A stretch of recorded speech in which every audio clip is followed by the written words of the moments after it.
This is episode 116. Joining us today is one of my favorite teammates of all time. With over 800 pro games under his belt across the NHL, AHL, KHL, SHL, and ECHL, this guy is the definition of a pro. He was point per game this season at 35 years old while playing over 3,000 rounds of golf. He's an Adirondack legend, Everett Silvertips legend, and most importantly, Haven and Bodie's dad. Harp Daddy, Shane Harper, welcome to the pod. Thanks for having me. Yeah, thank you. Nice intro. Well Dude, said. what's my heart rate at? So it says only 81, but I feel like it's at 180, man. I was nervous for that one.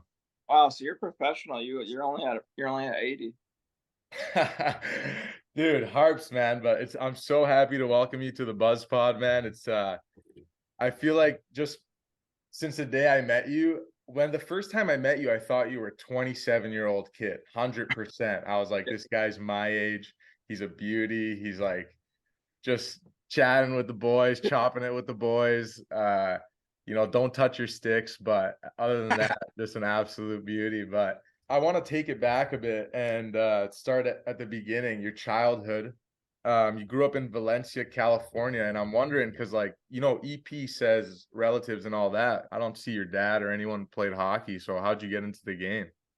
Yeah, no, I grew up in LA, suburbs of LA, about I don't know, 45 minutes north of LA, and I was in that group that when Gretzky played for the Kings. So there was maybe some street hockey, and the hockey wasn't really popular. All of a sudden, Gretzky gets traded to LA, and it just kind of booms. And I was in that maybe first wave of kids who wanted to play hockey really because of him. Kings games kind of blew up. It just became popular.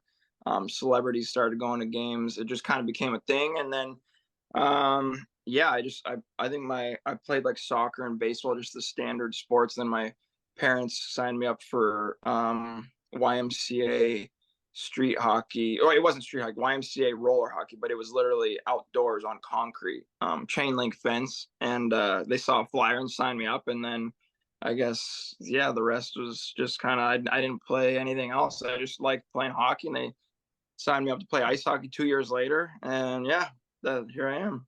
Dude, How old were you when they I signed you? was I was like 5 turning 6 when I started playing that outdoor roller. And then my first ice season, I guess it was really only a year and a half later. My first ice season, I was 6 turning 7. Like I turned 7 during the year. Well, yeah, might as well just get into that. So anyway, my parents signed me up for ice hockey league. I think there was, whatever, 6 or 8 teams in-house league, and Wayne Gretzky's kids happened to be on my team. So Ty and Pauline, I know, Blatchy, I'm sure you've seen Paulina before. And and no, they're just like right around my age. And so just randomly get paired on my team. So I'm playing with 2 Gretzky's. I'm 7 years old. I don't know, but I had my 7th birthday party, and he actually came and brought gifts. Like we had it at the rink, just like a little free skate, And he came and brought gifts. I still have like pictures with him and gifts to this day that he brought to the party. Dude, that's unbelievable. I actually knew that. I saw this interview, probably the most awkward interview of all time. You're just standing there. I know you know exactly which one I'm talking about. You're at a rink. You don't know which one I'm talking about. You're at a rink and you're just standing over here, and the girl's like behind a phone and just screaming questions at you, and you're just standing there. Anyway, that's unbelievable, bro. So you just got into hockey, and then a year later, you're like hanging out with the great one. Yeah. It's crazy how similar though. I grew up when I started playing roller hockey. It was chain linked fence, outdoor, Hollywood, Florida, and then Yeah, the ice. That's why me and you have sick mitts. exactly. You just got yours off a little bit more. but Harps, talk about that like 7th birthday, like meeting Wayne Gretzky. Obviously, you were playing with this kid, so maybe you saw him before. But did you know, like at that time, you had just started playing hockey? Did you know like exactly who that was and all that? And I knew. I mean, that was like when I really started liking hockey. Like, I'm sure you guys were the same. Like, once you're 8 years old, that's all you want to do, right? Just play hockey, whether it's street hockey or ice hockey. And so that's when I could, just because we started watching Kings games. And yeah, my parents, my dad and mom started to get into it. They didn't know anything about hockey, so they started to get into it just because of me. And then yeah, then I started playing travel a couple years later. And so not till I was like older did I realize like how crazy it was that I played with, like, Gretzky would come and be around our team or whatever. It's pretty crazy. Yeah, that's bananas. That's Do we have bananas. the But stats? yeah, I saw you put up 88 goals in 23 games on the house team that season. Where did you see that? It was in an article, bro. I did some digging and Wow. it said you had 88 goals in 23 games. That's probably why Gretzky came to your party. He was like, "Hey, this kid's fucking legit." Jeez, yeah, wow. That must have been the second year. I don't think I was very good the first year, but maybe I improved. Well, anyways, I saw you played Valencia Flyers, California Wave, LA Junior Kings. California Wave, actually, I hit up Scooter Vaughn because Oh, he no lives way. down here. Yeah, he lives down here, and he's an absolute beauty. And he was like, "Dude, because I saw like an article saying you guys grew up together." So I hit him up. I'm like, "Dude, you know Harps?" He's like, "Man, I grew up with Harps. He's an absolute legend." Anyway, he was saying that you were nasty back then. I'm not surprised, but he said that you lived near Six Flags, and Yeah. that the drive to the rink was like an hour and a half. And so you would grind that, your parents would grind that drive with you for every pracky and game. Yeah, once, like, I played for, like, you saw the Valencia Express, when I was a first year Pee-wee. We were thinking about playing for the Kings, but I decided to play Pee-wee Double A, and just because of the rink just got built. Like, what are the odds living in California where you're going to be 3 minutes from an ice hockey rink? So it got built when I was like, whatever, how old I was, I don't know, 12 or 13. So I played 1 year there, and then after that, I played for the Junior Kings, and then 3 years for the Wave, and all those teams were down south, more towards Orange County, Los Angeles. So yeah, it was a good, I don't know, 60 to 75 miles, but that's, without traffic. You throw traffic in there. So my dad would work in Burbank. He You would, throw traffic in there, it takes you a week to get there in LA, yeah, no? it's a, yeah, he would get off work, drive to Valencia, probably 40 minutes, and then pick me up. I'd probably do homework in the car, drive. Sometimes it'd take 2 hours to get there, to practice. And then we'd practice. And then I remember so many nights, like, just falling asleep in the car, and waking up at home. I don't know, must have been 10, 11 at night. And then, yeah, but I don't know. When you're 13, 14, 15 years old, that's what you want to do. You want to play for the best team. And that's where it was. It was, like you said, Scoot Bond, like Colin Long, who played for Adirondack 2 years ago. So many guys that I still know to this day. Our California Wave team of the lot, we were minor midgets. We went to the national championship finals 2 years in a row. We lost in the finals both years, but the next year we had 7 guys on our team play in the WHL as 16-year-olds. So we had a really good team. It was, an all-star team of Southern California, because Yeah, we wouldn't be, that's just the way, like, California hockey is, or maybe Florida. It's not like Toronto where you have so many hockey players in the same little area. yeah. But that's actually so elite. That's what Scooter was saying, is that you guys had so many guys from that California Wave team that ended up playing pro hockey. And I want to get into the WHL, but I wanted to ask real quick, like, your old man, he was working for Disney, Scooter said? Yeah, he worked for Disney for years. He's retired now, but he was a video engineer, and worked for them for, yeah, so many years out of Burbank. Yeah, so he didn't, like, work at the park, but we would occasionally go to the park. But just working for that company was pretty cool. All right, so no free trips though for you as a kid Like to to Disney, yeah. Yeah, we'd go. Yeah, we'd get passes. We'd Oh, go. all We'd right. get to go a couple times a year. Yeah. All right. I mean, you didn't make it seem that cool, but you probably didn't like Disney as a kid. You were like, "Fuck it, Dad. Let me go to the rink. I don't give a fuck about Disney." Yeah. It wasn't. We were an hour away from Disneyland, so we would go. We would go for sure. But wasn't like we were going every weekend. But Z actually brought something up to me before the pod. It's kind of his question that I'm stealing, but we're just in conversation. But were you not drafted in the WHL? No, I didn't get drafted. So whatever year the draft was, I got protected by Kamloops. So a couple of guys on the Wave team did get drafted. I got protected by Kamloops. I went to Kamloops camp at 15.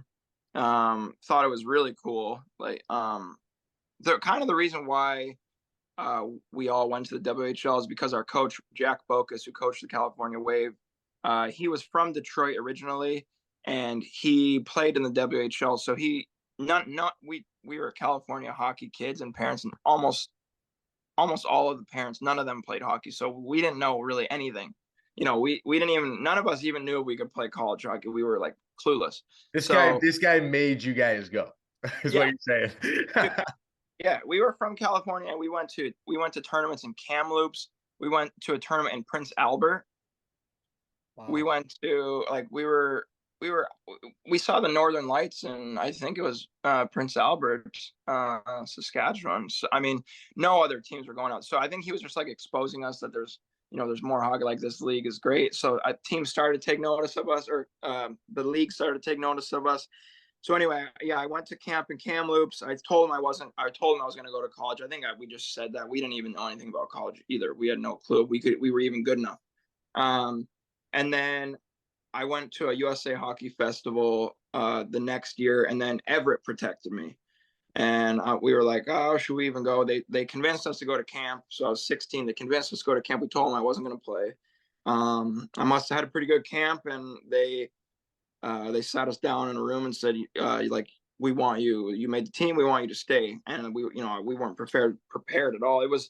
I think it was the fourth year the team was even in the league. They had like an 8,500 seat arena that was 4 years old. It was, I thought I was in the NHL. I told my dad, I was like, I want to stay. So I went home and packed my stuff up and came back like 3 days later. And so, yeah, just all of a sudden was in the WHL like that. Before we get into WHL, did you play Pee Wee Quebec? It says you played a year, but it doesn't say like any stats or nothing. Yeah, I played the Quebec tournament with the Junior Kings. Yep. And then did you do that Ivan Hlinka also? No, I didn't do the Ivan Hlinka. You have to get picked for the Ivan Hlinka if you make festival. Like, if you make it out of your state and then your region, and then you go to Buffalo. Was it in Buffalo for you? Like the national one? Yeah. I think it was last one. I think it was in St. Cloud. I mean, I'm so much older than you. How old are you? 98. Yeah, yes, I'm like 10 years older than you. Yeah, so I think they do it different now, but every year it'd be different. But yeah, I think we were in St. Cloud, and then they picked the team from there and called you like 2 weeks later or something. Yes. I wish I did the Ivan Hlinka, but my dad claims that it was too expensive to pay for the Southeast District, and then to go on and pay for the Buffalo one, for like the last one. He's right. Like, but you did one, didn't you, Z? But you did one. Like, you played for USA for something. Yes, I played in the World Junior A Challenge, which is like the USHL has a team, and then like the BCHL has a team, and the OJHL have a team, and then Russia and Switzerland and like the European teams come over. And it's all the way up in Bonneville. So you went to this Ivan Hlinka. How was that? That was incredible. Yeah, I think I was 17. I had already played a year in the WHL, 1 or 2 years. And what's his name? He's on the TV all the time. Eddie Olczyk. Eddie Olczyk was the coach. Yeah, I knew his son growing up too, just from playing around. So it was pretty cool to get a call from him saying he made the team. It was pretty much like, I wasn't on the national development program, but it was like that was the only other USA team there was. So it was pretty cool. I mean, to have a USA jersey, USA hockey jersey, and go represent your country was pretty special. So obviously I'll remember that for a long time. And it was cool. We went over to the Czech Republic and played. That was first time I had ever been over there. So it was just a whole bunch of new things. That's awesome. Yeah. And we were, played against the top. The Canadians were really good. I mean, it was their top Canadian team. It was all the big guys. Are there any teammates from that Ivan Holinka team that are still playing? Yeah, like Atkinson was on that team. My roommate was McDonough. Couldn't even remember. McDonough was my roommate. I think there was one or two other. I think no, I don't. Ben Riemsdyk wasn't on that one. I think he was on a different team. But yeah, I mean, I'm missing maybe two or three more that are still playing. I mean, bro, you probably had 500,000 teammates throughout your career. Yeah, I know, man. I mean, if you really think about it, with the amount of like cycles in pro hockey, how many guys get changed up, you probably came across a good amount of guys that you've played with. But I want to backtrack a little. So you signed in the WHL as a 16-year-old. I'm assuming before you signed in the WHL as a 16-year-old as a free agent, not undrafted, right? You were lighting up whatever league you were in, U16. I don't have the stats, unfortunately. They don't go. Yeah. It would have been like 2003. I was in kindergarten. They weren't taking stats. Stats nowadays there would be, but back then there was. I mean, it was like minor. Yeah, we were midget major, but we were the youngest. Like there was you could be at 88, but we were all 89s. So yeah. So you ended up playing 5 years there in Everett, and you're the first all-time in games, 335, third in goals with 100, third in points with 214. That's an old article, might have changed, but we're still going to count it. But at the beginning, it wasn't like it seemed like you were obviously really young, but I mean, you had 10 points in 62 games for the Shane Harper that I know. Yeah. You were probably, I don't know. You were a young kid too. Were you just trusting the process? Like, yeah, I mean, I was not ready to. That's why I wish I didn't. I just, back then I didn't know anything. It would be so cool to like see videos or something back then on my game, which nowadays, like back then, I just don't think I'll be able to find that. But I was definitely not ready. I remember like one of the first practice. I mean, you're 16. I'm coming from minor California hockey. We were just like run and gun, like we're gonna outscore the other team, right? And I'm going, and Kevin Constantine was my coach. I mean, he had already coached Jagr and Lemieux for the Penguins. So I mean, I'm going into like a major coach. He was like probably the most defensive coach I've ever had. But I learned like so much. I can't say I should have stayed in junior. Like maybe it would have been better for my like skill work, But I learned so much in terms of the other aspects of hockey where you would not learn playing minor hockey. So yeah, I think like you said, I had 10 points my first year. I don't know, 15 the second year. Finally, the third year, I started getting more playing time. Obviously, just because as you age, you also get better. I continued to get faster. I was never a great skater, and I kind of over the years became a better and better skater.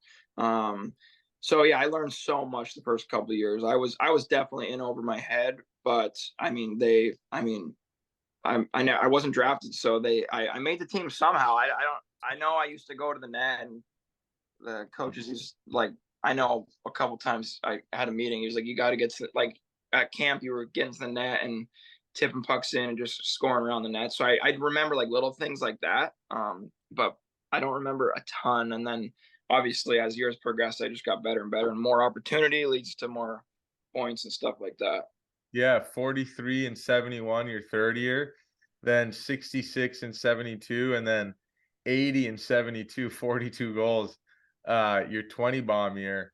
Talk about like, how it is. I don't know if it was like this back then, like 10 years before I played major junior, but when I played major junior, you had to be good as a 20-year-old to play because you're only allowed 3, but Right.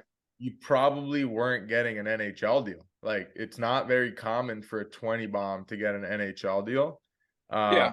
I've played with 20 bombs that had 100-point seasons, and they got the best deal they had was like a bad AHL deal. And I mean, no AHL deal is bad, but in their eyes, it was a bad AHL deal, is what I'm trying to say, right? Just talk about like playing as a 20 bomb and where your head was at, and then getting an NHL deal. Was that something that you had anticipated?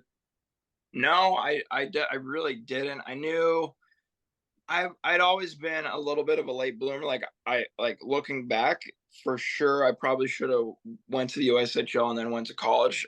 Like I wasn't ready to play in the WHL at 16, but I think was somewhat technically skilled enough to do it. And then when I was 21, I was definitely not ready to play pro hockey either. So I did have a big year. I did have a big year. My 20-year-old year, I had multiple teams interested. And it was just kind of like middle of the year. My agent said, I didn't even have an agent, I think, till my 19-year-old year. So it was all new to me. I had, obviously, I seen all my buddies that I played with get drafted. We had so many high draft picks. But I just kept getting better. I think I brought another element too. Like I would, especially in playoffs, I'd throw my body around a lot too. So I think I wasn't just a goal scorer. At least I think they saw that I had another element to my game. And yeah, I'll for sure. I know what you mean. Like it's kind of rare for a 20-year-old to get an NHL deal. So I was obviously thrilled and thankful. And then to get 3 years with Philadelphia was pretty special. Like even if you get 2 years, with AHL, like having that third year is big to have an opportunity. So I wasn't expecting it, but it was obviously incredible to get that. And then right after the season, I came right here. I didn't even know how to pronounce the name. I was like, I'm going to Adirondack. I was like, I didn't even. They're going there. Paul Holmgren called me, the GM of Philly, and told me that I was going to go there after our season ended. And I didn't even know. I was like so clueless. I had no clue what was going on. That's really cool though, how you just kind of progressed in no expectations, just having fun on the sheet and then produce, and then boom, it's like 3-year contract to figure it out in pro now, 100%. And then that first year, like I said, I came here, played 5 games. I was obviously so excited to be in the Hold on. For those who don't know, Shane Harper is in Adirondack right now. This is where he lives for his life. Right. People don't know that, Right. Yeah, exactly. That's why it's what is it, 14 years later now, I'll run into somebody at the supermarket or something, and they're like, oh, I remember when you used to play here. And I'm like, yeah, I can't believe I'm still here.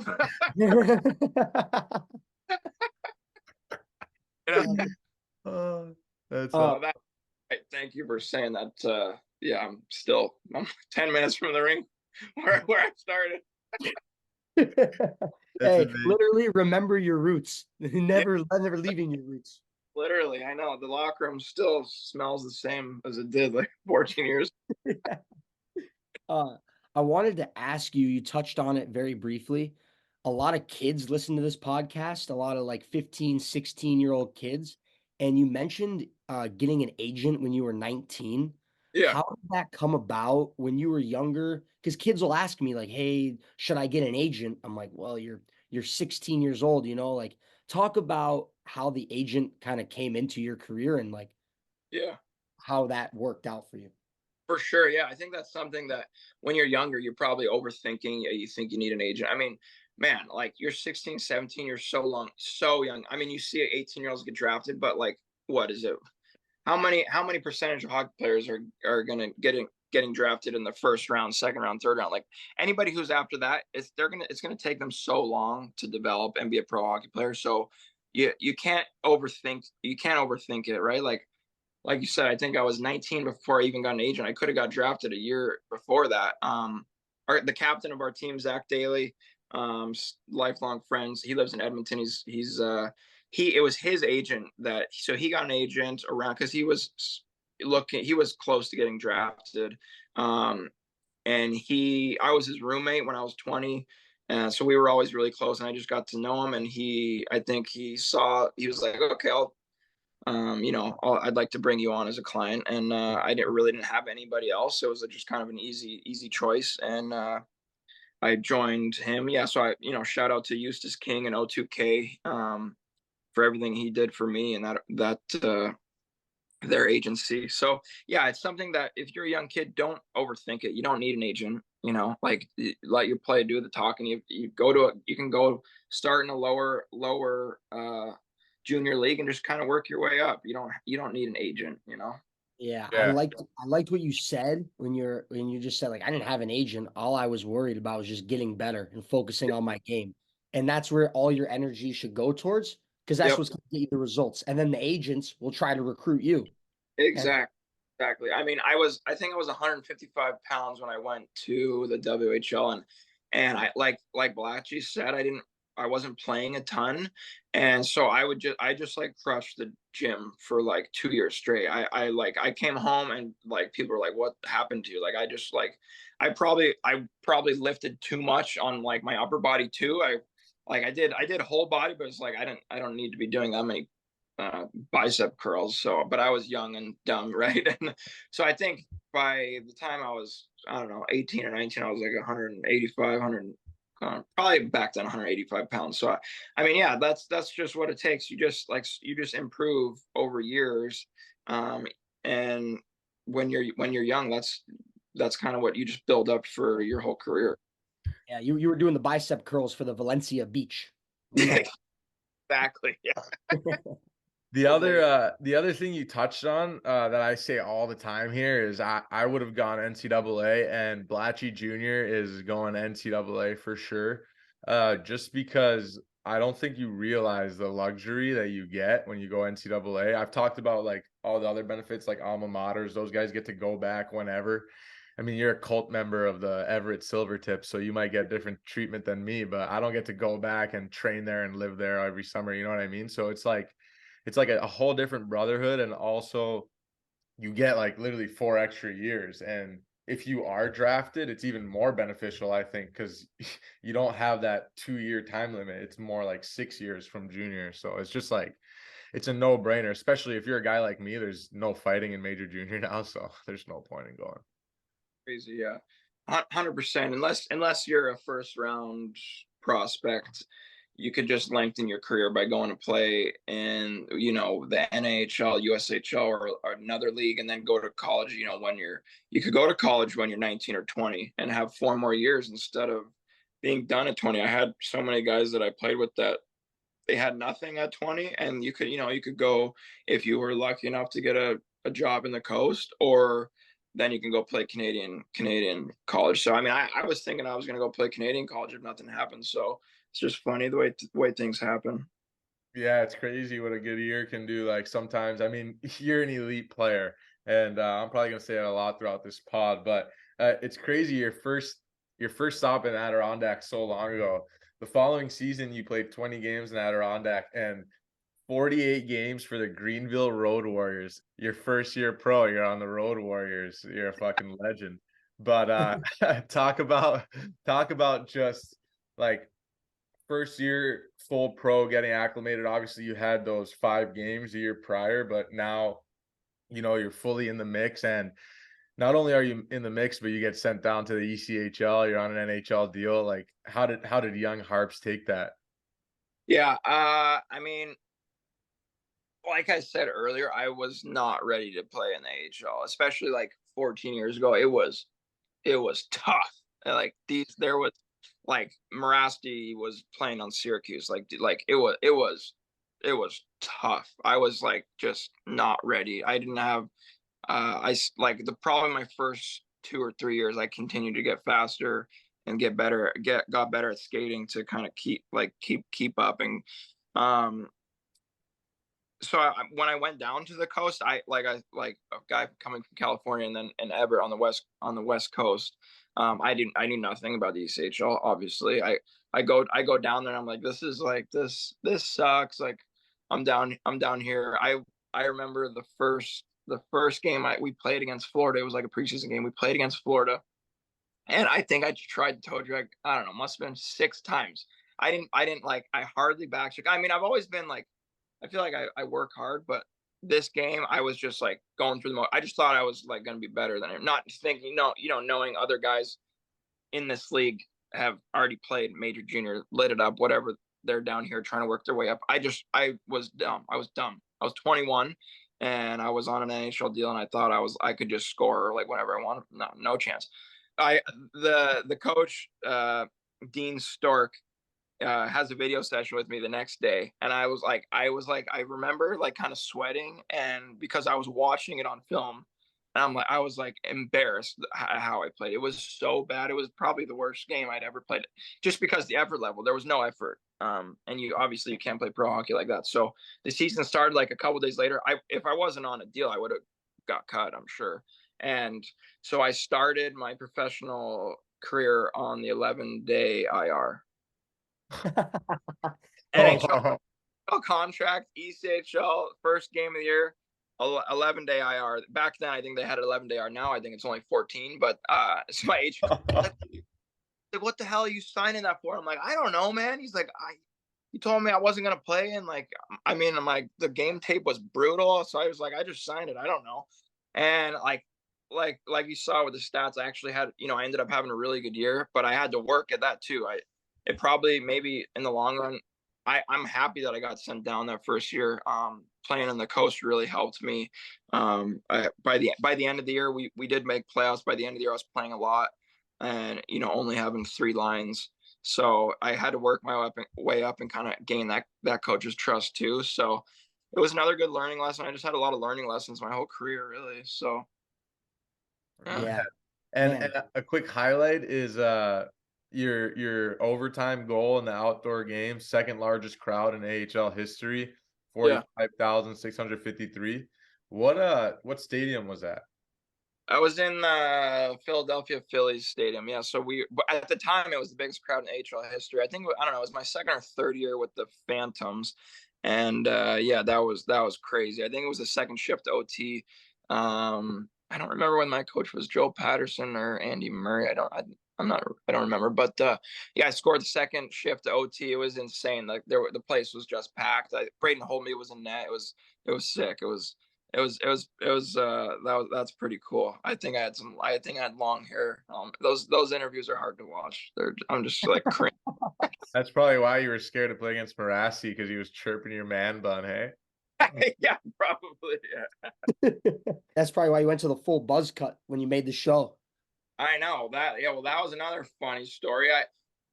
I had long hair going into there too. I'm still like pissed to this day that I did. I don't regret it, but like I feel like if I would have played for the Panthers and I had long hair, it would have been good for the media. I don't know.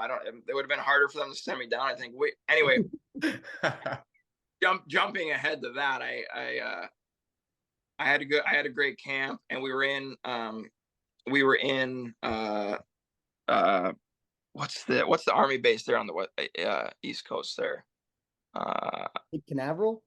No, what's like the famous? Oh God, Who cares? You were at the Army base. we were at it's famous. It'll come to me. We were at the Army base, and I think some of the I don't know. I think the coaches like whispered to some of the older guys. They're like, yeah, we were like, everybody was drinking. We were just kind of enjoying ourselves, and like they were like, hey, like Harps, like you made the team, and I was like, what? I didn't believe him. Blah blah blah blah blah. And end of the night gets there. I think Sean Thorne went and got clippers, and he's like, all right, initiation, you made the team. We're buzzing your head, and I was like, you can buzz my head right now if I'm made the team. Like I didn't care. Like sure, let's go. That's awesome. Loved that, and I still thought they were lying. I think there was like a couple more cuts that needed to be made. I was like, if I buzz my hair and I get to play the first game, do it. So, deal. Well, I'll sign that one, agent. I'll sign that one. Yeah, I'll sign that right now. Exactly. Yeah. Oh man, but wait, let's backtrack though. Before you played in the NHL, so after that deal with Adirondack, I saw you were skating in LA, and you started skating with Sidney Crosby. Yeah, I call him Sid because we're tight, but we both went to Shattuck. We're not tight, but we both went to Shattuck, so I can call him Sid. Anyway, I saw that he kind of like helped you get that deal in Chicago, or what was that? Yeah, no joke. So I had my third year here in Adirondack with Philadelphia, and I didn't wow, and I didn't kill it or anything. So I wasn't able to get another. They didn't qualify me. They actually traded my rights to the Islanders, but I didn't sign with them. And so I was actually prepared to go to Orlando. I was familiar with the coach down in Orlando. I'd played like 15, 20 games in Trenton or something. And so I actually signed with them, and then like 2 weeks later, I got a call from I got just a random number called me, and he goes, "Hey, is this Shane?" I go, "Yeah," and he's like, this is Wendell Young. I'm with the Chicago Wolves. on the GM. He was like, you'll never believe what happened to me. He's like, I was at a wedding this weekend in Nova Scotia, and he's like, you have any clue who sat next to me? And I was like, no, I have no idea. He was like, I was sitting next to Sidney Crosby, and I was just joking around with him, shooting the shit, and I said, I have one more spot for a forward on our team, for an AHL contract. He's like, do you know anybody? And he was like, I obviously thought he wasn't going to say anything. I was just kind of joking around. He's like, actually, yeah, I do. And he gave him my name, and I don't think he did, but yeah, I had been training with Sid, and I mean, I wasn't really training with him. I was just on the same ice as him, in LA, because he would come and train in Los Angeles, because he would kind of get away from where he was in Canada or wherever else he could train, like a big city like Chicago, or somebody that would know him. He'd train in LA, go to the grocery store, nobody would even know who he is. And so he would skate out here, and the skates were awesome. Like we had so many NHLers out there at the skates, and we'd play 3-on-3 games. And in the locker room, I'd always like try to see what jersey he's putting on. And then I bring two jerseys, black and white, and I put the same color on. Yeah. So then during the 3-on-3 games, I'd just be trying to dish to him. And yeah, so anyway, he told Wendell Young, he was like, yeah, I think you need to give this guy a shot. Like he's good. So wow. And then I was just like shocked, couldn't believe it. So I think he was just like, hey, here's the offer, take it or leave it. And yeah, talked to my agent, like obviously signed it, and then did pretty well the first year, signed a second year in Chicago, and then did really well the second year, and then got another NHL deal, which is hard to do, after getting off of an NHL deal, going to the AHL, getting to sign an NHL deal is really hard to do. You don't hear that very often. So I was obviously super pumped, but kind of the same story of my career. I think I just kept getting better. Kept learning the game, coming a little bit better defensively, all the little things like that. So it was pretty cool for them to give me an opportunity. Yeah, I see that set. So obviously you're coming in on Sidney Crosby's recommendation. The coach is like, I'm gonna try this kid out. Like, I'm gonna give this kid a real shot. I mean, like Sidney Crosby knows a thing or two about the game. So Yeah. you come in, you have 33 points in 63 games. So that's over a half a point per game if my math is good on that. And you add 5 points in 9 playoff games. The following year, you put up 32 goals, 50 points in 75 games, 4 and 5 playoff games. Talk a little bit about, like, also obviously you've matured as a player now. You're talking about your 4th and 5th season pro, as opposed to your 1st and 2nd, but also talk about the opportunity maybe that you got, because I saw an article about your coach saying that the only complaint he has about you is that he wishes you'd shoot the puck more. Talk about just a coach that is putting you out there and instilling some confidence in your game. Yeah, for sure. That's always, coming from the year before not doing super well, and our first year in Chicago, like for those who don't know, Chicago is privately owned, the Wolves, so they're a little bit different than other AHL teams. Like we had some big names, like we had Keith Aucoin, Mark McCary, Corey Locke, all three guys, like probably they're all three over 30, and they're all making big money. So the first year it was hard. It wasn't, I shouldn't say hard. It was a battle to, whether to get on the second power play or to get more ice time and kind of earn that trust. And eventually I did, and it just kind of kept getting better. Again, just kind of that was just part of my career, is always, I guess, maybe starting a little bit lower and working my way up, proving to the coach what I could do. Usually offensively, I wish, now that I'm older, I feel like I wish I would have PK'd when I was younger, but or at least, I wanted to, but at least I should have tried and gotten better at penalty kill. But yeah, no, the Chicago Wolves were a huge stepping stone for me. I loved my time there, and Johnny Anderson, the coach there, really liked me. He was more of a player's coach, a little bit more offensive minded, and yeah, I kind of thrived there. And the second year when some of those big guys left, I just got a huge opportunity, got on the first power play, and just kind of took advantage of it.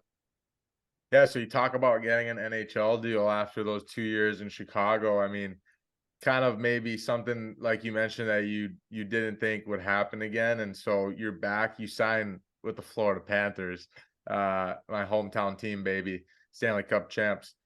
Uh, and you played 59 games for Portland that year, didn't sniff the National League, 37 points. And then the following year, I mean, that's the year, baby.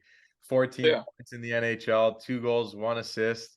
Uh, talk about your NHL debut first, but we're gonna get into that 2-goal game, obviously. Yeah. Yeah, the first year in Portland, you saw like I don't know, must have been close to 2 months. So I started a little slow, but I really picked it up towards the end of the year, and then I got a high ankle sprain, and the GM of Portland, or I think he was the assistant GM of the Panthers. Either way, Tom Rowe, he told me he told me it was the first time anybody had ever told me. He was like, "Hey, Harps, like I'm sorry that you got injured. Like you were actually going to be the next call." And that was the first time anybody had ever told me that. And also, you don't know if you believe him because you're like, well, I'm hurt now, so you could have just told me that. So Yeah. I wasn't sure if I believed him. Obviously I wanted to believe him, so I did, but it was like, would I really got a call? And then he wasn't lying. He got actually went up to Florida the following year. And yeah, I mean, the coolest part about my NHL experience was that I made it at a camp. So like the year before, maybe I would have got a call. It would have been middle of the year. It was just cool that I was there the entire time, got to see, every step of the way. And then also, I told the story earlier. And yeah, just getting Tom. I remember working on my stick in the room, in the stick room, and Tom Rowe came in there and said, "Hey, why don't you give your parents a call and tell them to get some plane tickets out here because you're gonna play whatever it was Friday, in a few days." And I was like, oh my god, like shook his hand, like just wow, like this, I'm gonna play opening day, so. And our first game was at home too. It was against the Devils. So that was obviously just incredible. Getting to call them, to prepare them to come out there, and yeah, getting to be in the opening night roster was just like I never thought that was going to happen. You know what I mean? Dude, 340 games in the minors before playing in the NHL. Yeah. Yeah. Pretty crazy. Honestly, I mean, I had gotten offers and Russia the year before after that big year in Chicago. But I just was like, I just didn't. I was just like, no, I'm gonna keep playing. I want to get. I want that game. I want to see if I can do it. So, yeah, it was crazy. Um, there was a lot of interviews saying that I think I was 27, like just talking about how like old of a rookie I was. Not necessarily negative, but like kind of saying the same thing, like, tell us a little bit of your perseverance. And I never like even, I don't know, I didn't really think of it like I was like just grinding. Like I was grinding away, but I just always had a goal in mind, and I didn't feel old.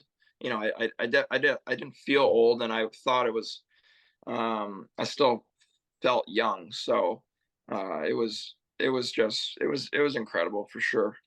Dude, you're not old. 27. I'm about to turn 27. I feel fantastic. Right, exactly. Like it's just, when guys are playing in the National League at 20, 21, it's Yeah. incredible for them to do that, you know what I mean? Like you got to be really special. But so you're in the NHL, you got a bald head. You put up you have a 2-goal game. Reminds me of my one game in Adirondack, you remember. Oh Uh yeah. and so you have that so you have that 2-goal game, and then you hit a guy, and some big guy kind of jumps you a little bit. You dropped your gloves, and he fed you, kind of, not gonna lie, Harps, but you get an early exit, like 2 goals and a tilt. Like, how you feeling after a game like that? I remember I did it in the ECHL, and I was on top of the world, bro. I got player of the game, everything, whole 9 yards. That night, the night that was are you talking about the one where I hit Krug and then No, what? no, that's a different one. This is the one against Colorado. The one that you had a 2-goal game. You guys won 5-2, I think. Yeah, wow, you did your research. You did good. Yeah. I think it was like I don't remember who was a Weirkosh or something. Yeah. I was just all fired up and I think I hit Landeskog with like a minute left. It was like a clean hit, but like they didn't want him to get hit. But I was like I was in the NHL and I was on the fourth line. I was like, I'm gonna finish it, right? Like you gotta I finish keep my job. yeah, exactly. I know I got first start of the game. I don't even know if I think I came back out because I got kicked out of the game. But there was only like a couple minutes left. But yeah, I think I came back out and no, the guy and that was the best part about Florida. The guys were just awesome. Oh my god, like the guy. I mean, Sean Thornton was on the team. He'd played what 500 AHL, 500 NHL, or 400, 400, something crazy. So I think he was the kind of guy that like loved and respected me, maybe a little bit more than a young kid because I played so many games in the minors. So no, the team was awesome, like awesome. I was a little bummed. I kind of did the same thing. I get sent down and I go play in Springfield my first game, and it was like the same thing when I got sent down from the AHL when I was a rookie. I went down there and I thought I was like gonna be just toe dragging everybody, and actually Tom Rowe called me or texted me. He was like, what the hell was that? And I was like, what? I didn't even think he was going to be watching. He was like, what the hell was that? He was like, you didn't hit one guy. And it was like, because, being in the AHL, I wanted to score again. But it's funny how you think as a player, like he didn't need me to score. He wanted me to go down there and play the same way I was going to play in the NHL if I did. So, I played harder after that. But it's funny how stupid you could be as a player. Hey, We're all stupid at many times in our career, bro. hey, idiots win. Yeah, Nerds study. You're right. Talk about in that 2-goal game, both goals 2-on-1s. Yeah. Talk about that rush when you scored your first NHL goal.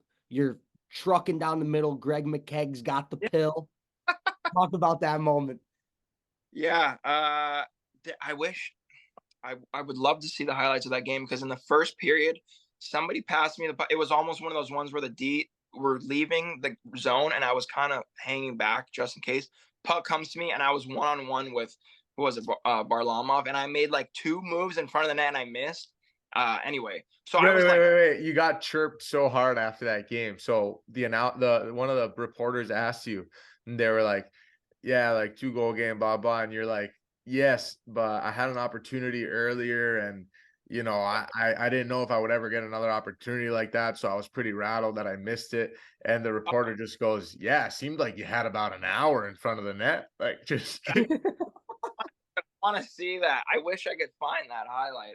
It was obviously the same game, and yeah, I think so. I was like, I mean, going into the first intermission, like you're just like, are you kidding me? Like, and I didn't. I made a couple good moves, but then I think I just like threw it back into his pads. Where if I would have kept it over here, but like obviously it happens like that. So then I scored the next period though. So I was like you said, like as soon as we got that short 2-on-1, I was like, I'm going to the back door. I'm like going. And yeah, Jagr was my line mate, and we had played the year before in Portland, so that was pretty special that we both kind of connected on that. And he was just as fired up for me as I was. And then the craziest thing, like I scored. My buddy from back home, actually the best man at my wedding, was literally on the glass, and I like if you see, I like high five a guy like on the glass. So that was the best man at my wedding. After yeah, come on. Yeah, insane. So yeah, and then I got another 2-on-1 in the third. I think we were already up a couple goals, so Colorado was kind of cheating a little bit, and then I got another 2-on-1 and put down and then that was pretty sweet. Faked the back post drive, held up for the 1T, signature low blocker post in. Yeah. You're right. Yeah. Oh man. That's actually unreal. Hey, but his signature is actually like you only shoot high now. At least your last year was just like only trying to get bar down the little tinks, the little corners tinks. I know. I think my curve was too big this year. I'll tell you what though, my new go-to move, I copied it from you. It's like stick handle on my backhand, just flick it over the glove. There you go. Yeah. I love it. But so was Jagr on that team? Yes. Yeah. So Yeah. talk a little bit about playing with Jagr, because you were kind of my Jagr. You were always playing with sticks, dude. You're not as old, but Yeah. you're I've just like, always I've always been like a tinker and like obsessed with sticks. Like that was the best part about being up in the NHL. Like I'd come to practice and there was like it was like True was just coming out. True was there, Warrior was out, and I would just most of the guys would walk by and I'd be like, how's it going? I like I actually was just in California a few weeks ago, and I had like 3 Trues like with a sweet curve sitting in my parents' garage that I was just like, oh man, that was the life, getting curves from different stick companies. But Yogs was like ultimate tinkerer. Like this guy had I've never seen so many sticks. Like you guys have never seen so many sticks in your life. Like I don't know if he just used them like one time and then just chuck it. A lot of times he would, but then also he would shave, whether it be the toe or the heel. Sometimes he'd shave the heel down, and they're composite sticks. All of a sudden the foam would start sticking out. Like you can't play with it. He would just like, dude, he would be whittling these things down like they'd be like a little banana. And it was like hockey stick that you use too much. yes, and they're so tall, like so tall, taller than me. He was 6 taller than me. And one time he brought his stick on the plane. He brought one of his stick, and I was like, "That's awesome!" Like I don't know what he was doing with it, but he brought it there. And then the guys would say that when we'd get to the hotel, he would like stand. He'd stand on the outside, and then like put his stick in the pool, or he'd stand on the outside of the pool and put his stick in and like do like core work, like you know how hard it is to move something in the water. And he'd be like, I would just be like, that's insane, like that's awesome. And he would always shoot heavy medicine balls before practice against the wall. Ankle weights all the time, ankle weights everywhere. Like grocery store. What do you mean? Like ankle weights everywhere. Was he wearing ankle weights like even like grocery store? That's a good question. I don't think so. At the rink, yeah, ankle weights at the rink all day, and then on the skates too. He'd go out there for practice with ankle weights. That's unreal. That's dude, that's nuts, because that's so funny. You say he brought his stick on the plane, and I was like, that is awesome. Because that is so you, bro. Like your sticks is actually the funniest thing ever. Like this guy's switching sticks, switching gloves mid-game all the time. I mean, you play big minutes, so I guess the switching gloves thing is reasonable. But the amount of twigs that you have, and just talk about like obviously you played in the NHL, and then you played with guys like Jagr. I'm actually curious, like, how was a young Barkov, and what was it like playing with Luongo? Luongo's the greatest guy ever. Keith Yandel's the greatest guy ever. Like Bobby Lou, like I think that might have been his last year, and like just you would never have known that he was a Hall of Famer. Like just the nicest guy. Like cared about you, would ask questions, you know, how you doing, blah blah blah blah blah, and just genuinely a nice person. Barkov super quiet, but like he like was totally under Jagr's wing. Like he was young, and he would like Yogs was on his line, so I think he would always be telling him whether I think sometimes he'd be like, Bark, you gotta like give me the puck there. Like it was funny. Like Yogs would always be talking with Barkov, and then they'd be doing stuff after practice. Like they'd be doing, I think Jagr would usually put him like in some drills after practice, and he'd be running them. Like Huberdeau was on the team. Huberdeau, awesome guy too. Like just great dudes, just great dudes. And like Huberdeau and Barkov are so good. Barkov uses the longest stick. I don't know how he's that good with that stick. I don't get it. It's crazy. It's pretty cool. Oh man. And so we didn't talk about it here, because I sent it to you, that clip of you just blowing up Torrey Krug. It's funny because you kind of blew a guy up before, like you kind of hit a guy right before, and then you hold up at the blue, you blow up Torrey Krug, McQuaid jumps you. Yes. Oh, I mean, You Yeah. looked fine after the tilt, but it did look like he might have got you with a few there. But after the fight, you're just like standing there, like whatever, you know. Yeah. Yeah. Well, yeah. So the story behind that was I had played 4 minutes of that game. I didn't play at all. So I was out there like looking to do something. We were down a goal, and I was like, I played 4 minutes. I was like, I'm gonna go run somebody or do something, right? And actually my good buddy who's from where I'm from in California, Kevin Miller, he would played on the Bruins, but he was injured at the time. So I was like, I was so excited to play him, but he got injured like right before. And anyway, I go to hit Krug. He kind of bailed out. It looks worse than it is. He kind of bailed out. He didn't really get hit that hard, but it looked bad. And then McQuaid came right in, and I didn't.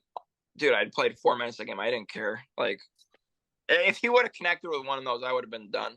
But then I would have just been on the IR in the NHL. Like, that's all good. You grab onto both shoulders and you go, feed me. Yeah, it looked like the ref was like trying. He was like, "Oh God, I don't think this kid knows." And the worst though was that Jack Edwards was on the call, and you had to listen to that idiot talk. Oh yeah. And but my buddy Captain Miller texted me after. He's like, "What are you doing, man?" He's like, "You can't do that." He's like, "You can't fight McQuaid." I'm like, "Dude, what do you mean can't be?" He's like, "Did I go to center ice and say like McQuaid, like let's go?" No, like this happened, and I was like, "I'm not gonna like." Obviously, I'm not like I'll fight if I have to. I'm not a fighter. I don't know what I'm doing, but like I played 4 minutes in an NHL game. I'll do whatever I got to do. And you got a bald Well head, said. so you ain't saying no. Yeah, exactly. Oh man, that's actually unbelievable. So you go down, like you play in the AHL and 39, you have 19 points, and then did you like get traded there to end up going to Albany? Yeah, Jersey. so I didn't get, I mean, I wouldn't say get along, but the coach was not a huge fan of me in Springfield. Just what the vibe wasn't going. I didn't get called up. Obviously the goal was, I thought I would be going back up. I thought I'd be going back up soon too. But that was when Gallant got fired that year. Oh, that's the year that he had to go get his own Uber. Yeah. So the Panthers were kind of like, it was, I wouldn't say a mess, but stuff was going on.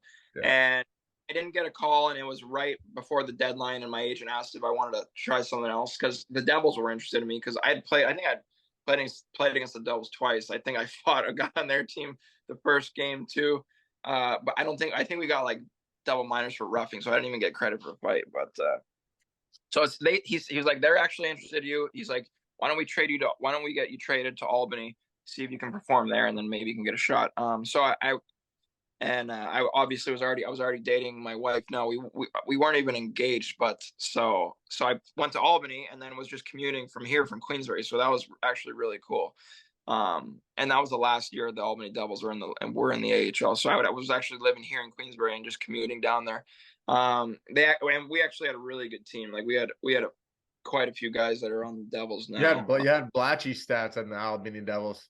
Yeah. I did not do very well in Albany, but our team was sick. Like we had a sick squad. I think like Coleman, Miles Wood, Blackwood, the goalie. He was like squatting like 4 plates after practice. Like he's just like so yeah, I didn't do great there, but it was actually really cool to play for Albany. I actually enjoyed my time there, even though personally it wasn't great. Yeah, and it was cool to live here with Meg and just commute there. It was actually pretty cool.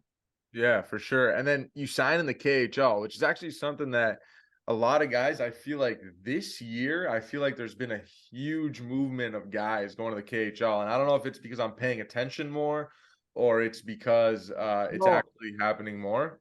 they added an import. Oh, really? Yeah, so I think it was 3, and now I think it's 5 per team.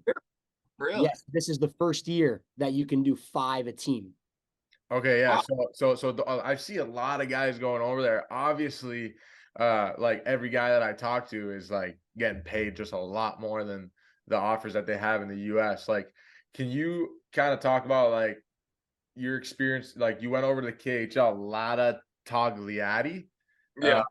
Where is that? What was that experience like? And I mean, I don't want you to give me the amount, but like, can you like explain to the listeners like how much more in percentage it was than any offers you had in the US? Because some people don't realize like, the difference there is in KHL and AHL sometimes. Yeah, from like AHL, it'd probably be like at least double, at least double. Usually triple what you'd be making in the But AHL. wouldn't you say that's kind of what you would have been looking at after that season, even though you started the year in the NHL, like towards the end of that year, were you kind of looking at more AHL, like high-end AHL deals more than NHL Yeah, deals? it was, and actually, I went to. So what happened was I went to NHL camp for the Kings in LA. But I just went on a PTO. I just went on a professional tryout, and I was really excited for that. I had a place in California, so that's where I would train full time. I'd come visit here for a couple of weeks out of summer, but I had a place like 10 minutes from my parents, so that's where I would train full time in the summers. And my agent got me a PTO with the Kings, and I was fired up because that was obviously my childhood team. And I thought at minimum I'd be playing for their AHL team in Ontario. It ended up not working out. Coach, I don't know, just didn't see a spot for me, so it was kind of like last minute. Um, I didn't want to go to Europe again. I was like, no, I'm gonna grind it out somewhere. And but then I got an offer from the K. My agent was just like, I don't know, like you don't have to take it obviously, but he was like, I think you should. And so I just took it and went. I was just like, and it was a little bit later, so I got to miss training camp too, the crazy like KHL training camp. That was kind of nice. So I got there in like I don't know, late October, early November or something. But I actually really enjoyed my time there. The hardest part about going there is the language barrier. Like most of the countries in Europe, you can talk English and everybody will either understand you or be able to respond somehow. But there's nobody speaking English in Russia. Like you're going in a taxi cab and you're just like, oh, go there. And the guy's just like looking at you like I don't know. It was actually a lot of fun. The hockey's so good. Like getting to played against Datsuk and Kovalchuk. They were both on the same team. Kovalchuk had a hat trick against us. I was sitting there on the bench just watching these guys like pass each other. Like there's Dude, hey, you go after, you're like to their equipment guy, you're like you got Google Translate on your phone, can I please get a signed stick from Kovalchuk and Datsuk? I should have asked for Datsuk's stick. I didn't, but I should have. Like he was like my favorite player to watch. I should have, but whatever. Man, those shootout moves, I used to watch those on YouTube. Oh my God, just like lick it. Oh my, so clean. In the back of the college class at Concordia, I used to watch those highlights, eh? No, no, way before then. Way before then. But so then you actually go to the Swedish Hockey League where you stayed for 3 years and you were on that same team, Orebro HK, for 2 seasons. Talk about the SHL, a sick league. I think underrated league. I don't think a lot of people talk about the SHL, but sick league, and I've heard 6 spots. Yeah, yeah. So I signed a 2-year deal right away with Orebro. I remember not wanting to sign a 2-year deal just like in case I don't know didn't like it or wanted to go somewhere else, but ended up super happy that I signed a 2-year deal. The hockey there is just it's so good. Like there's actually not really an import rule, but I think it's because the Swedes are so good, they're not even worried about. I think there's like you could have like 8 or something like so they're not even worried about because the Swedes are so good. And there's 14 teams in the league, so I mean Sweden's not huge, so it's a big enough league, but it's also not too big. The cities are awesome. Like Orebro, where I was, it was 2 hours west of Stockholm. Just a beautiful city. Everybody speaks English. Really cool, really just cool way of life. Like everybody walks or rides their bike everywhere. They're really you don't need a car. Um, and then like I said, the hockey is just like incredible. Like it's their biggest. It's like similar to Russia, where it's the biggest sport in the country. Every game is televised nationally in Sweden. There's it's like national league media coverage. Like there's interviews after every period, stuff like that. So it's like it's big time. and the league there means so much to each city. So I had a really good time there, and the hockey was just so good. So fast, everybody can skate so well. Yeah, that's why it's definitely one of the top leagues in the world for sure. Did You you get into? played Oh, sorry. Go ahead, Z. you played in the big three, the KHL, the SHL, and the NHL. Not Yeah, many people have done that. well, yeah, I know. I'm The pretty best cool. you could actually say you played in the core four, the NHL, the SHL, the KHL, and the ECHL. The core four. Don't forget the ECHL. Don't Yeah, forget the coast. Hey, Harps, real quick, did you get into floor hockey when you were in Sweden? Like, I know you were playing with those twigs. we sometimes like if we'd have a couple days off and the team would like put us out there in the gym and let us play floor hockey instead of practice or something. Oh yeah, that was so fun. I that was like when what the Pavel Barber, he was like kind of new back then, and he was like always doing the Zorros. Yeah, so I thought that was really cool. I loved Sweden is awesome. I mean, they're just like nuts about hockey. Like they just love it. And yeah, dude, I went to a tournament like Sweden and Finland when I was younger, and I saw those floor hockey sticks like with the holes for the first time, and brought a couple back, dude. And I was always stick handling with those in my room, man, with the tennis grip, so nice. I know. But you come back, right? After those 3 years in Sweden, you come back to Adirondack. Obviously, I mean, a dad now to Haven. Uh, talk a little bit about like becoming a dad and, coming back to your roots, like in Adirondack, obviously where your wife's from, but also where you played your first pro games and playing for the Adirondack Thunder, uh, lit it up and then kind of, made it your home again. Yeah, the last year it was like COVID-ish when I was in Brenus. No, yeah, it was Brenus because I went there like in like December or something, and we had just had Haven, and I was over there, and I was just like, I think it's time to go back home. And I'd always, when I'd get home from my seasons in Europe, I'd come watch the Thunder play here in playoffs, and I knew that I'd want to come here. I just didn't know when, and I think it just kind of dawned on me one day. I was like, I think it's like ready to go back to the U.S. and enjoy living there. So yeah, I didn't know how many years I'd play. Like this year was definitely a bonus. I thought I'd play at least two. This year was a bonus for sure. I didn't think in the beginning of the year I was going to play. Like, I mean, I didn't do anything this summer. I didn't skate or I didn't do anything. So it took me a little while to get back in the swing of things this year. I felt old this year. My legs just did not work, but it was so much fun getting to play here. And now living here, I have friends outside of hockey, golf friends and just people in the community that I've known for years. So that's what made it so cool playing here, just getting to see people after the game or talking to them during the week. So yeah, that was just special to get to play here. I mean, now living here full time, not many places where you live have a pro hockey team, 10 minutes from where you live. So it was something that I definitely had to take advantage of. It's fun. Oh man, it's crazy. You say this year was a bonus year, but you just mentioned you live 10 minutes from the rink, man. I could just see you like preseason. You're like, no, I'm not gonna play. You're getting calls. You're like, no, I'm not gonna play. And then you go to the garage and you like look at your stick and you're like, man, something's off on this stick. Like this stick needs to be cut. And you cut it and you like play with it a little bit. And you're like, nah, I'm not gonna play. And then the next day you come back to the garage, you're looking at the stick. You're like, fuck it. I'll go put up a point per game at 36 years old. But it's actually nuts, man. Like you come back to Adirondack, you put up over a point per game, you're assistant captain, and then you're the captain the next year, 75 points in 65 games. And you add 4 points in playoffs. This year, I had the honor of playing with you, absolute legend.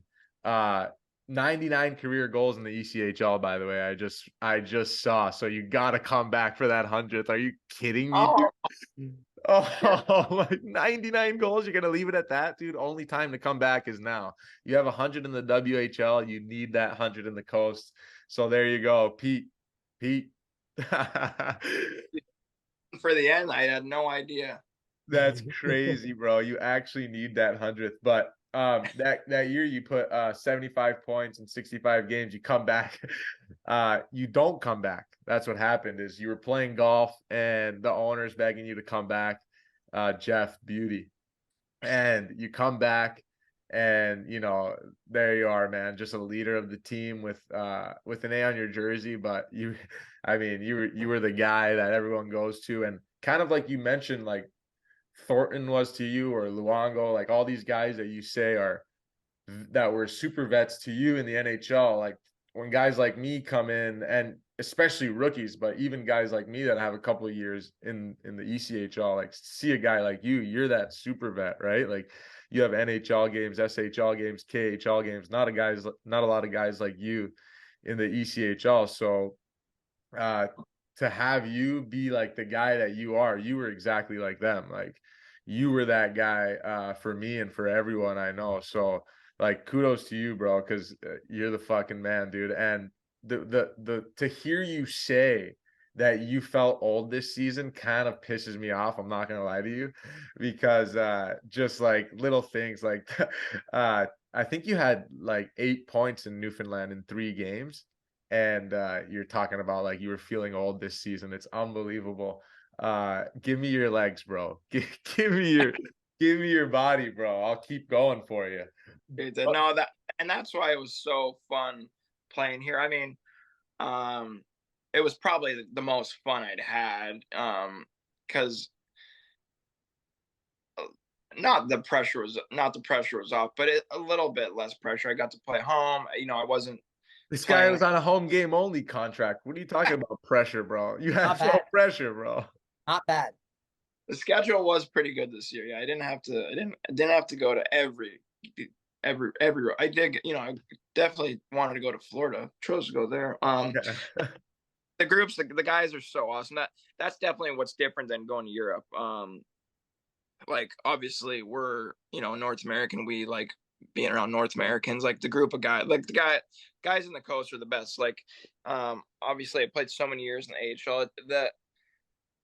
The pressure is just much higher in the AHL. There's more competition in the ECHL. Guys I feel like are just more of a team, and it's just more fun day to day. Just even I hate going on the bus, but even the bus rides are fun. I mean, Blatch would know. Like all the guy wants to do is play cards. It's insane. It was so fun, and yeah, the guys definitely, like you said, like I wouldn't think about it like that, but I know the guys would. I'd have to take a step back, and like I know the guys would look at it like that, like because I would just feel like I'm one of the guys. But then yeah, sometimes you'd have to take a step back and maybe think about if they were asking something, maybe answer it as not as much as a teammate, but somebody or as to maybe just help them. Like I've talked to so many guys on you know during the season or after the season on where they want to go with their careers, just because I've already been in a lot of places. And so it's cool to help out, and it's cool to build those relationships of younger guys now. And that's what was so much fun and made it easy to want to come back. And even next year, like I'm not going to play, but I'm probably going to go to all the games, so I'll just be rooting the boys on from the stands. So it was just really neat to end my career here. And you mentioned a little bit about so actually that's crazy that Shane Harper just announced his retirement on the Buzz Pod. Sick, actually. But it's crazy you talked about like certain times in your career where you said like you were a stupid kid and you got sent down and you were in the minors and you were kind of like not back checking and stuff. I found it to be like so impressive how hard you worked, like how hard you tried in games. I don't know if it was because it's like your farewell tour or whatnot, but you were at the rink. I mean, before games, you're doing the same things as me. Like I'm a 26-year-old kid licking my chops to try to get to the American League. You're about to hang them up and you know it. And you're like in the gym working on your mitts. You got to weight on your stick. You're dialed in, headphones in. Don't talk to me. I'm dialed. But no, seriously, like you were just, it seemed like you were going to play for 6 more years. Like I had no idea it would be your last one. I thought for sure you had 6 more in you, just the way you prepared yourself for games. So talk about like just your mindset. I mean, I learned over, years that I started games. I had to get like a heavy warm up to start games. Like, I had to make sure that like I already built up maybe some lactic acid. Otherwise, the first period I'd be like useless, and my legs were not going. So the way I played my game, I needed my legs to be going, and then that's when I built confidence with like handling the puck. So that was usually why I did a like a heavy warm up. Usually heavier than everybody else. Maybe one or two guys would do a heavy warm up, but I'd usually leaking pretty good before the games. And I always like to stick handle, like you do. I don't know. It just I love getting out onto the ice and feeling like the puck is just like, you can feel the puck so well. So I always enjoyed, bringing pucks along, putting a PVC pipe around your stick, stuff like that. So, and it's like, I knew it was my last year, but I might as well. That's the stuff that you enjoy doing. Maybe some games are like, oh man, I don't want to warm up today, especially like playing a 3-on-3 or in Worcester or something. You're like, I don't want to warm up today, but you do it anyway, just because, that's what we love to do. And, it's not going to last forever. So you might as well cherish the time when you actually are playing. So that's just kind of been my mindset. And, I just, it's all I've known. So that I do what I know, you know what I mean? Like we're hockey players, and, that's just what I've been doing. So, yeah. Man, I'm so grateful to have been able to play with you, Harps, especially like just this season. And man, you were just such a great guy to have around, even though you only snapped them like 80% of the time. So a lot of the times you were like, no, Blatch, I'm not playing, I'm going to bed. But I appreciate it every time you did. I was telling Z that my highlight of this season is obviously not on the ice. It's hotel in Reading. We are in a circle, a bunch of the boys, and we're just snapping them because there's nothing to do in Reading. So the guys couldn't get away from me. So we're just snapping them in the lobby, man. That was awesome. But man, I'm a little worried for you. Like, I hope you can like tape pencils up and shit like that. You're gonna be in the office just like fidgeting with your pencils, like, dude, these aren't the same height. No, but are you thinking of maybe in the future like getting involved with hockey? Because if you are, I want to play for you. No, never. Well, first of all, dude, I really enjoyed playing with you too. Like, I'm sure a lot of people don't just see maybe whatever watching you play, but don't know you personally or have played with you.